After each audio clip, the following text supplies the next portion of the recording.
Support for WCBU's On Deck comes from Jaguar Land Rover Peoria on Allen Road. Special offers available on nearly every new Jaguar with personalized service throughout purchasing and ownership. Jaguar, a proud luxury and performance brand. More at jaguarlandroverpeoria.com.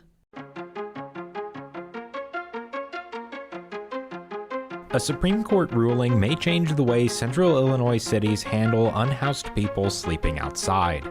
That's just one of the things you'll want to hear about to start your day for Thursday, July 18th. I'm Colin Shope, and this is WCBU's On Deck.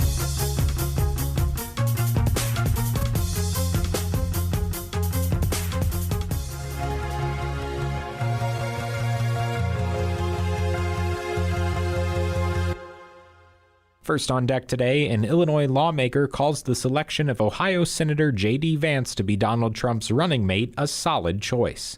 WCBU's Tim Shelley has more.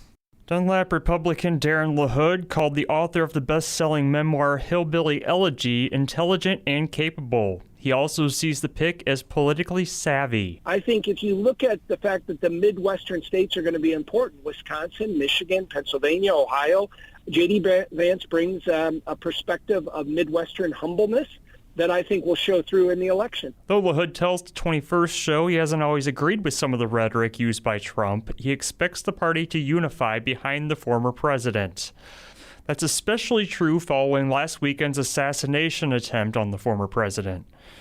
LaHood is calling for a thorough investigation into any security failures that led to the attack. We can't let this type of thing happen again or to deter our democratic system moving forward. And so I look forward to a full accounting of that. LaHood says he hopes political rhetoric will cool down heading further into the election season. LaHood is expected to speak this morning to Illinois Republicans at their breakfast at the Republican National Convention. For WCBU, I'm Tim Shelley. Here are some other stories we're following in the WCBU newsroom. Peoria County Sheriff Chris Watkins says, quote, several wrong decisions by two teenagers led to one of them drowning earlier this month. And the National Weather Service in Lincoln is confirming an EF1 tornado swept through Morton during Monday night's storms. Plus, students can get stocked up with school supplies at the annual back-to-school celebration this Saturday. You can find more of these stories and all the details at WCBU.org.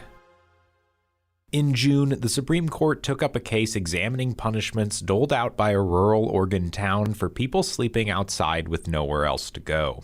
In a 6-3 decision, the court overturned previous rulings calling the codes and fines cruel and unusual. Kate Green is the executive director of the Peoria nonprofit Home for All Continuum of Care.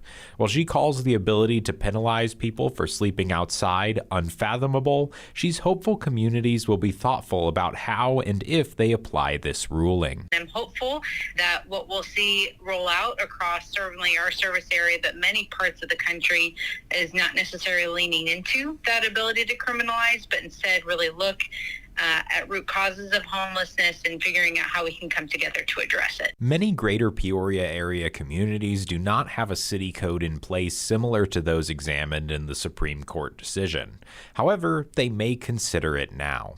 City Manager John Dossey told WCBU in a statement that Pekin is one of those communities. He says the city recently hired a social worker to work with unhoused people and is making efforts to not implement these ordinances without a plan to assist them.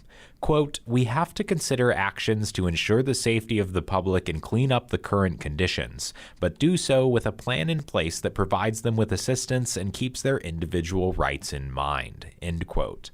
Continuum of Care's Green says she expects these decisions to have a significant impact on the operations of organizations like hers.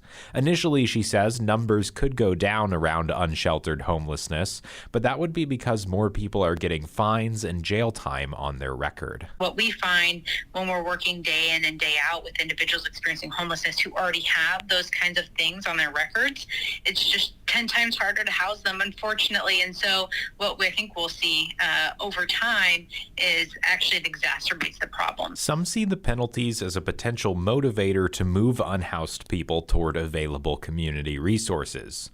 Peoria City Manager Patrick Urich told WCBU in a statement that Peoria doesn't have a similar ordinance either, but, to quote, "In light of the decision and the resources this community does have for people experiencing homelessness, we will be looking at what regulations we can implement to ensure people are housed safely and not living on the streets," end quote. Chris Schaffner, executive director of Jolt Harm Reduction, takes issue with the characterization of ordinances as encouragement to access community resources. He calls them high barrier resources and provides an example. So you have somebody with unmitigated mental health symptoms. Maybe that's the reason they're still on the streets. Well, if you've ever tried to navigate our healthcare center and system here in Central Illinois, it's a nightmare. So getting somebody to a point where they can sustain a living space on their own is nearly impossible for many of our folks. If they can get stable housing, Schaffner argues, there's issues accessing psychiatrists and medication. If they have substance abuse issues, there's long wait lists for treatment. And if you've got a long gap in history because you've been on the streets in your work history, good luck finding viable employment in which you can afford to not only save money for a first month's deposit and rent, let alone sustain housing. For Schaffner's organization, he says any new codes will leave the way they operate largely unchanged. We're going to provide basic needs, so whether it's food, tents, sleeping bags, weather-appropriate clothing, we're going to do that regardless of what the law says. For East Peoria's part, Mayor John Call says the ruling validates ordinances the city already has in place. Nothing will change, he says. The city will continue to not allow encampments to go up like those in surrounding communities. Quote, "We move them along and we will continue to do that," end quote. Continuum of Care's executive director Kate Green says she does not see the Supreme Court's ruling as the definitive end of this issue moving forward. I think that certainly there will be movement from civil rights activists, that there's going to be more legal challenges to this concept of criminalizing people who are partaking in basic human needs. Now, before we let you go, East Peoria's Music in the Park Summer Series continues tonight at Levy Park at 6:30. The Caterpillar Employee Big Band is scheduled to perform. And that's all for today. You can subscribe to WCBU's On Deck podcast on the NPR app, Apple, or Spotify.